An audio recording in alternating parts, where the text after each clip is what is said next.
Nasa ating pong linya ngayon sa oras na alas 7:46 si Ginoong Patrick Aquino, ang Direktor ng Energy Utilization Management Bureau naman ng Department of Energy. Dito lang po sa kanila pong anunsyo ngayon na obligasyon daw po ng lahat ng mga nagbebenta ng mga sasakyan. Alamin natin kung ito ba talagang sa brand new lamang, nalagyan na po mga kapatid ng label yung fuel consumption o yung fuel economy ng mga bibilhin nating auto para lang ho tayo mabigyan po ng guidance sa importanteng isyong ito. Magandang umaga po, Sir Patrick. Magandang umaga, Manong Ted, DJ Chacha at sa mga nakikinig at nanonood sa inyong programa. Okay, ngayon daw pong first quarter ito ipatutupad. Ano ho ba ito basically po, Sir Director? Ang Vehicle Fuel Economy Labeling Program o VFELP ay programa sa ilalim ng Republic Act 11285 o ang Energy Efficiency and Conservation Act na naisabatas noong 2019. Ang layon po ng VFELP ay magbigay ng impormasyon sa fuel efficiency ng mga sasakyang mabibili sa merkado. Opo, kung 2019 pa po ito, talaga hubang sinasabi sa batas na ngayon lang ito dapat ipatupad? Nagkaroon po tayo ng masusing proseso ng koordinasyon sa ating mga stakeholders. Kaya nga po medyo na inabot lang na ngayon lang po natin na ilabas. Hindi po agad-agad siyang naipatupad dahil nga po nakipag-coordinate tayo sa ating mga stakeholders, Manong Ted. Aba kung 6 years na coordination yan, sigurado ako. matagal na panahon yun. Anyway, basically po, ito pong labeling na ito, itong Vehicle Fuel Economy Labeling Program. Paano po ito? Ito hubay sa lahat lamang ng brand new vehicles? Ngayon, Manong Ted, ang ating implementasyon ay doon sa mga bagong sasakyan na binebenta sa merkado. Ang mga obligadong magkaparehistro dito at maglagay ng ating tinatawag na fuel economy label at fuel economy sticker ay yung mga manufacturers, importers, distributors, dealers at rebuilders nga na mga nagbebenta. Ang inspection po nito, Manong Ted, ay ginagawa sa point of sale. So kailangan pag nakita yan, whether physical store po siya or online, dapat nakikita po ng ating mga kababayan yung ating pong fuel economy label at fuel economy sticker. Pwede bang sabihin na dapat po ito nanggagaling sa manufacturer? Paglabas po ng kasa, dapat nakalagay na po itong label na ito?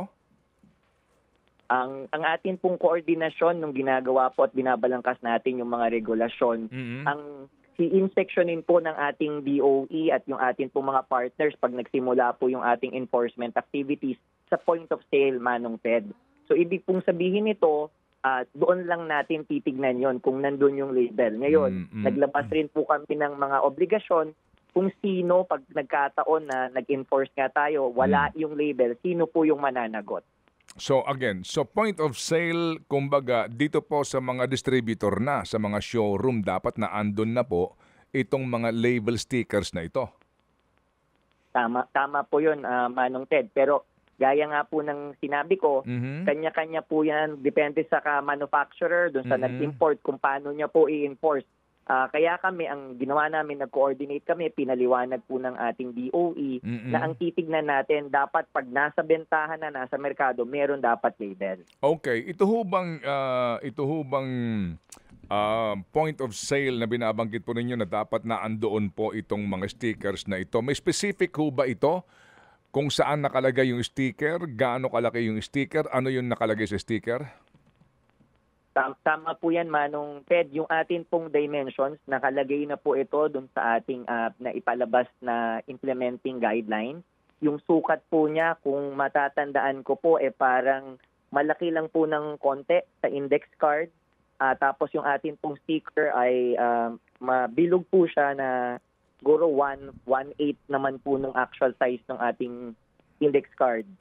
Yung lokasyon po nung sa label, Manong Ted, basta nakikita ng ating mga consumer, yun po yung nakalagay. Yung sticker po ang may specific na lokasyon. Kung motor po ito or sa sasakyan, yun po lang ang merong specific location. Pero yung ating pong label, per se, bahala na po yung ating mga nagbebenta. Opo, yung sticker na ito, ano po nakalagay doon sa sinasabi nyo na may specific po na lagyan? Opo. Yung po kasi ating label, pwede po siyang tanggalin, Manong Ted. Pagkatapos pong mabenta yung sasakyan, yung sticker po yung maiiwan. May QR code po yung ating label at yung sticker kung saan pag in-scan po ito, makikita ng ating mga kababayan yung updated na impormasyon dun sa pagkonsumo nga po sa greenhouse gas emission ng atin pong sasakyan na nabili o pinapatakbo na. So most likely ito pong mga specific na po detalye sa consumption po ng makina nung otong to, I suppose nasa engine area yan. Nandito po sa may hood area yan. Hindi po naka-expose sa labas. Tama po yung sa sticker po nakalagay sa kung matandaan ko Manong Ted, dun sa motor may box pong paglalagyan yan. Dun sa mga sasakyan, depende po sa laki ng sasakyan, meron rin pong specific siyang paglalagyan dun sa sticker. Opo. Hindi naman sa windshield yan, di ba? Hindi po, no? Hindi, no? Hindi naman po ata. Okay. Opo, dapat hindi, no? Dapat hindi. Anyway, so ano po ang nakalagay dapat doon po sa sticker na ito? Ano po ang specific po na sinasabi ho ng inyo pong guidelines? Opo. Ang nakalagay dito, Manong Ted, yung ni-requirement rin sa ilalim nga po ng ating batas, nilalagay po natin yung greenhouse gas combined carbon dioxide emission, yung pong fuel economy per 100 kilometers per liter gas equivalent. Ang layon nga po nito, makikita kung kailan ginawa po yung sasakyan, ano pong modelo, ano pong type, ano po ang ginagamit niya na panggatong. Kasi tulad nga po nung last interview natin, Manong Ted, madami na rin po ngayong mga electric vehicles sa merkado.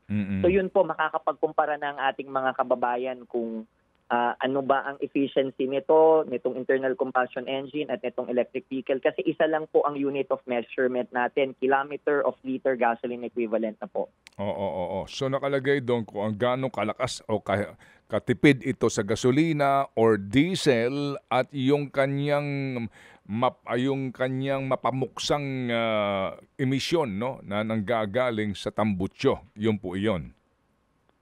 Tama po yun. Pero pag in-scan nga po yung QR code, madami pa pong ibang additional information yon na makikita yung ating mga kababayan. Okay. Kapag wala po itong sticker na itong label na ito at yung fuel economy sticker na ito, ano pong kaparusahan doon po sa dealer kung ito ho nga ay sa point of sale area? Go ahead, sir. Meron po tayong penalties, administrative fines po ito. Nasa 50,000 po pataas. Depende po yun sa kung paulit-ulit po yung ating violation. Pero Manong Ted, marapatin ko lang ring isabihin sa ating mga nakikinig at saka kung may mga dealers rin nga po, yung atin layon sa programa ay hindi tayo maghanap ng mga violators. Ang layon po natin ay compliance. Kaya sa pakikipagtulungan nga po namin sa kanila, magmula po Marso hanggang katapusan ng 2027, magpapamiliarization po muna tayo, Manong Ted. Kung kami po ay mag-enforcement, hindi kami nakita, wala po kaming i-impose na penalties. Ang mahigpit pong pag-i-impose ng penalties pag napagkasunduan po namin sa ating stakeholders, magsisimula po ng 2028. Okay, so kumbaga mahaba ang panahon para po dito nga sa pagpapatupad nito bago mag-impose ng penalty. Ano po again, sir, pardon me, yung gas emission level, ano po itong particular kaninyo na uri po ng usok? Yung ito po yung ating CO2, carbon dioxide mass emission. Okay. So ito po yung bahagi po ito yung sa greenhouse gas emission. Okay. Sige po. So ito nga po, CO2, carbon dioxide gas emission. Tama ba? Opo. Gram of carbon dioxide per kilometer po yung unit. Okay, sige. So dapat nakalagay din ito kung ano nga ang kanyang idinadagdag dito po sa ating pong problema sa ating hangin. Paano ko kaya ito, sir, kung mali ito? Paano po kung ito ay mapanlinlang? Kasi hindi maitatanggi po, recently, may mga kumpanya po, automotive manufacturers po na pinagmulta. Meron din po mga recall na nangyari kasi nga nagsinungaling sila doon sa kanila pong carbon dioxide emission. Magandang halimbawa dito yung Volkswagen. Alam po naman sa buong mundo 'yan, 'di ba?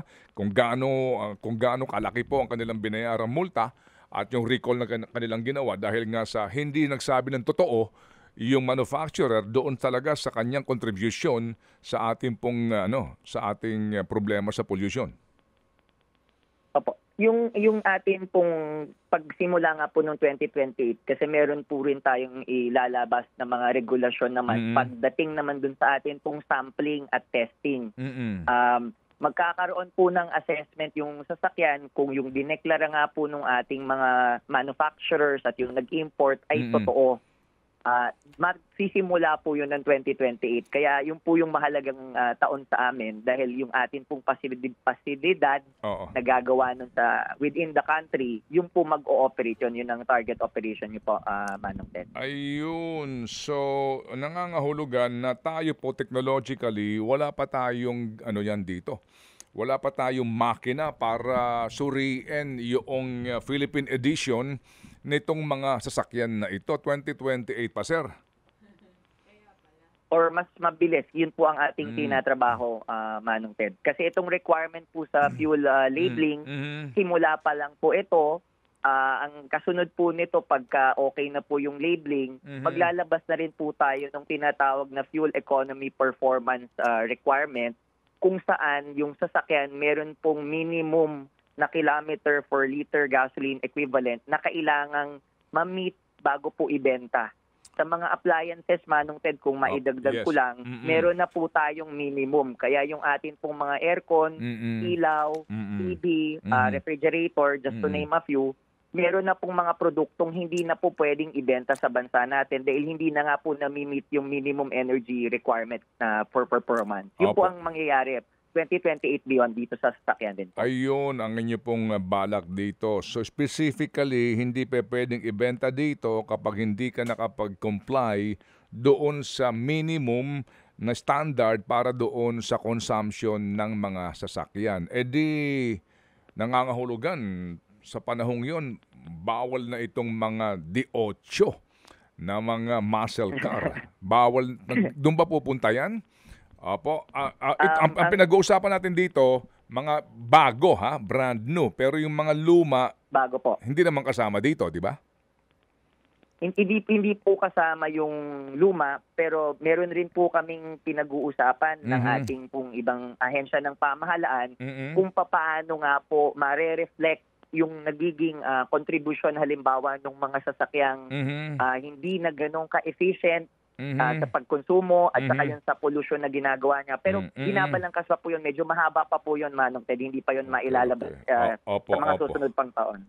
Yung nga po, pero kumbaga looking forward tayo, pag 2028, pwedeng ipagbawal na yung mga kumukonsumo ng malakas kumonsumo, gaya nitong mga Suburban, itong Escalade, itong mga mamahalin na ginagamit ng ating mga kagalang-galang na mambabatas, no? Itong mga gantong uri ng mga SUVs na kilala sa buong mundo na talaga namang halos 1 litro, 2 kilometro. Ang nakikita po natin, sasagutin ko na lang, Manong, pero nakikita naman natin kapag naglalabas po yung mga bansa ng mga regulasyon sa fuel economy, nag-i-improve naman po. Halimbawa nilang natin, napansin natin yung ibang mga edition ngayon dahil may electric vehicle nga po tayo, naglalabas po nung hybrid. Kaya nagiging mas efficient naman na po yung ating mga nagbebenta. So, programa to, impormasyon po muna ang ginagawa natin. Tapos, saka po tayo tutungo dyan sa pagbabawal. Okay, sige. Masyado lang po akong adelantado. Sorry po, Direktor. Kasi 2028 po. Anyway, so ngayon po, ngayong taon ito magsisimula, ang inyo pong, talagang ang inyo po dito ay masimulan na, no? Itong programang ito. Sa mga second-hand dealers, hindi na ho sila sakop dito, di po ba? Sa kasalukuyan po ang ating working framework, hindi po sila kasama. Pero pag binasa po kasi rin natin yung batas, ang pinag-uusapan po kasi is sale. So, humihingi pa po kami ng maliwanag na guidance dyan kasi ganun rin po yung nagiging katanungan pagdating rin sa mga appliances, Manong Ted. So, hindi po kayo masagot ng definitive dyan. Tinatanong po natin, pinag-aaralan pa rin po yan ng ating pamahalaan. Hala, 2019 pa ho yung batas, 2025 na ngayon. Pag-aaralan pa rin po ito kung kasama ang mga segunda mano ng mga dealers? Alam niyo po, pagka naglabas po ng programa ang pamahalaan, sinisigurado po natin na maayos po yung sistema at para maiwasan po yung oportunidad sa hindi nating gustong pag-iimplementa. Mabanggit ko lang rin po, Manong Ted, kasi tinatanong rin siya. Ang sistema po ito ay online. Sumusunod po tayo sa ating ease of doing business. Lahat po ito digital. So wala pong physical interaction. Sinisunod po natin yung ating 3, 7, and 20 days na processing at base rin po sa aming performance, mabilis naman po dahil nag-ISO na po kami na mas mabilis po doon sa nakalagay na timelines namin na ilalabas itong mga bagay na ito. Mabilis po kayo maglalabas na ng mga kumbaga parang clearance sa bawat dealer po? Ganun po ba yun? Yung registration po, yung atin pong company vehicle, issuance po nung sticker at ng label, magagawa po siya ng hindi lalagpas po ng 7 days. Sa isang sistema po, wala pong contact policy na po ito. Online na po lahat gagawin pa man. So basically po, anong buwan ito ngayong taon? Pagpunta ko doon, kung ako po ipipili ng aking sasakyan, kahit papaano makakatulong sa akin yung choice ko sa aking pambili ng bantam car, hulugan kong kotse, dito nga po sa adikain po nitong batas na ito. Inaasahan po natin na bago po magtapos ang buwan ng Marso, bukas na po yung registration, mapakumpanya, sasakyan at pag-issue po ng ating mga fuel economy label at ng stickers. So March, April onwards, if not earlier, Manong Ted, makikita nyo na po yan. Depende rin kung ganong porsigido yung ating mga dealers pag dikit po at pag-affix nitong mga stickers at labels po sa sasakyan na binibenta. Sige po. Salamat na marami po sa puntong ito. Wala kang tanong dito, Chuck, kasi ako pupunta na ako sa mga sasakyan na kung tawagin ay mga hybrid o electric vehicle. Sir Patrick, isa lang question ko. Doon sa nabanggit kanina ni Sir Ted tungkol doon sa mga second-hand dealers na mga sasakyan. Kasi di ba mas nagre-remit ng CO2 yung mga second-hand vehicle. So, most probably talagang kasama po sila dito sa implementation nito kung ang goal natin is bawasan nga po yung CO2 emission. Tama po kayo dun sa obserbasyon nyo, pero tulad ng binanggit ko, nakikipagtulungan tayo sa industriya kung papaano po magagawa siya ng hindi rin po na uniform, kumbaga. Pero pinag-uusapan na po yan, mamadaliin nilang po namin na ma-resolve po yung nabanggit yung concern. With the sa inyo pong ugnayan dito sa mga stakeholders natin, sa mga dealers, may idea na po ba sila, nakapagbigay na sila kung magkano gagastahin ng mga dealer dito po sa sticker at maging doon sa label na ikakabit sa mga sasakyan? Kasi baka maipasa ulit ito dito sa mga consumers natin. Opo, nagkaroon na po, nakalagay na rin po yung costing po nito. By batches po siya. Yung atin pong issuance is 1.4 per batch. Ang batches po natin ay 800 and 200 po. So minimal lang po siya. Yung cost po nito, nakipag-usap na rin po kami. So maliit lang po ito. Opo, para po itong conduction sticker. So Sir Patrick, bago po itong usapin po nitong mga electric vehicle, ito hong campaign ngayon ng DOE. Kasi alam naman po natin yung pong smoke belching test na ito, hindi ho naman siya ganun ka-effective. Siguro kayo mismo nakikita ho ninyo, mga truck na malaki, mga bus, napakarami ho ang mga lumang modelo ng sasakyan, kung magbuga ng usok, ganun na lang. Wala na ho kasi ngayong as in campaign against smoke belchers . Ni minsan din na ho ako nakakakita ngayon na nanguhuli ng smoke belcher. Opo. Ang interagency nga po ito, tulad nung nabanggit ko, Manong Ted, DJ Chacha kanina, pinag-iisipan nga po natin yung magandang paraan para uniform po yung approach ng ating pamahalaan sa pangkalahatan sa pagtugon dito. Kaya nga kung napansin nyo po yung ating itong fuel economy label nga po, hindi lang sa fuel efficiency, laman niya na rin po ang impormasyon dun sa compliance din sa Clean Air Act. Ang ating pong approach dyan. Sige, pakano lang po diretso, Director, yung anti-smoke belchers na campaign po ng gobyerno, nawala na po . Sino ho bang in charge po dito? Yung sa ating pong Clean Air Act compliance, ang ating pong DENR, Manong Ted. Yun nga. So, baka pwede pakikalampag lang po sila dito po sa isyong ito. Kasi di ba hubang ngayon, di ba ngayon meron na ho tayong kasama doon sa Motor Vehicle Inspection System, di ba yung clearance mo, di ba? Doon sa smoke belching. Pero alam po naman natin, source of corruption din ito. Baka lang maaari doon sa inyong multi-agency coordination, mabanggit lang po kasi ang DENR ho naman kasi sorry po, hindi naman namin maramdaman. Sige po, makakarating po, Manong Ted. Okay. Quarterly po naman kaming nag-uusap eh. So, Okay. ipapasa po natin yan. Mag-update rin po kami sa inyo. Ay, salamat po. Dito po ngayon, yung pong klasifikasyon ng electric vehicle tsaka mga hybrid, ito rin po ipinapasa na po sa inyo. Sa ngayon po, sir, sino po ngayon ang talaga magsasabi na hybrid yan? Kasi abuse word po ito ngayon sa mga auto eh. Opo. Sa ilalim po nung bagong labas na revenue regulations ng BIR 1-2025, magre-refer na po sila doon sa listahan po na regular na ina-update ng ating DOE para po doon sa recognition listing, Manong Ted. Opo, yung pong charging stations, kanino po yung responsibility? Ito po kasi ang downside eh. Gusto man po nilang bumili ng electric vehicle. Tanong ko kasi dito, pag panik ko ng Baguio, meron bang charging station doon? Iisa, dalawa. Sa dami ho ng gusto mag-charge for example. Paano ho ba ito? Opo. Yung sa atin pong, yung impormasyon natin, makikita po natin to regular pong ina-update ng ating DOE kasama po ng ating mga ibang government agencies. evindustry.ph, Manong Ted. evindustry.ph. So sasagutin ko kung ang concern po ng ating mga kababayan, bakit ako bibili ng battery electric vehicle? Hindi ako makakarating sa Baguio, wala akong pagcha-chargean. Masasagot ko na po yun ng sigurado. Meron pong mga charging station sa Baguio City. At inaasahan pa po natin itong madadagdagan. Meron po sa isang mall na malaki sa Baguio City na fast charging po siya, Manong Ted. Meron rin po sa Camp John Hay.